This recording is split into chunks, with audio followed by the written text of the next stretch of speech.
포항 칠성천은 냉천과 더불어 포항 남구의 수해를 부르는 하천으로 손꼽힙니다. 지난해 태풍 흰남노 때 범람해 제네리 주택 800여 가구가 최악의 침수 피해를 입었고 지난 10일 태풍 카눈에도 범람 직전까지 갔습니다.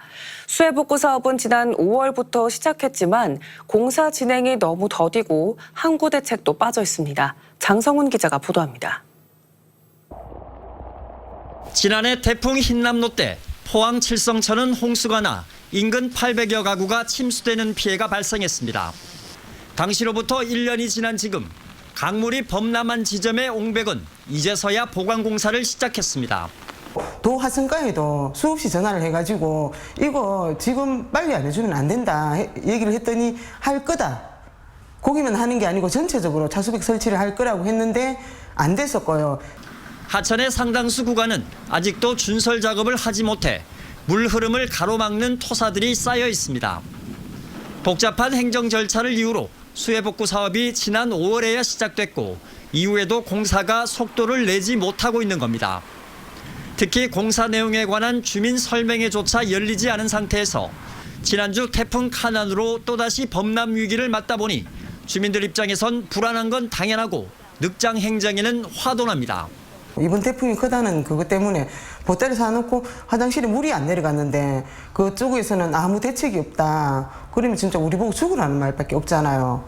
시공사에서 그게 이론 장비 굉장히 많이 투입해가지고 한꺼번에 막 할 수 있는 방법도 있는데 그거를 이제 효율적으로 운영하다 보니까 좀 수해 대비를 위한 설계가 너무 안이하다는 지적도 나옵니다. 800여 가구가 침수되는 최악의 피해를 지켜보고도 하천 범람에 대비한 설계 기준을 기존의 80년 빈도 발생해서 더 이상 높이지 않은 겁니다. 인근 냉천이 200년 빈도 발생으로 설계 기준을 대폭 강화한 것과는 대조적입니다. 하천을 넓힌다든가 혹은 뚝방을 높인다든가 안 그러면 뚝에 두께를 넓힌다고 하는 방식으로 해서 근본적으로 수해 방지 대책을 세워야 한다 이렇게 생각하고 있습니다. 경상북도는 긴 장마와 태풍 등으로 복구 공사가 다소 늦어지고 있고 일반 지방하천 기준에 맞춰 칠성천도 80년 빈도 발생으로 설계됐다고 밝혔습니다. 경상북도는 2025년까지 200억 원이 넘는 예산을 들여 칠성천 수해 복구를 마친다고 하지만 자칫 안이한 복구로 인해 수해 재발과 예산 낭비의 결과를 낳는 건 아닌지 보다 면밀한 점검이 필요해 보입니다. MBC 뉴스 장성훈입니다.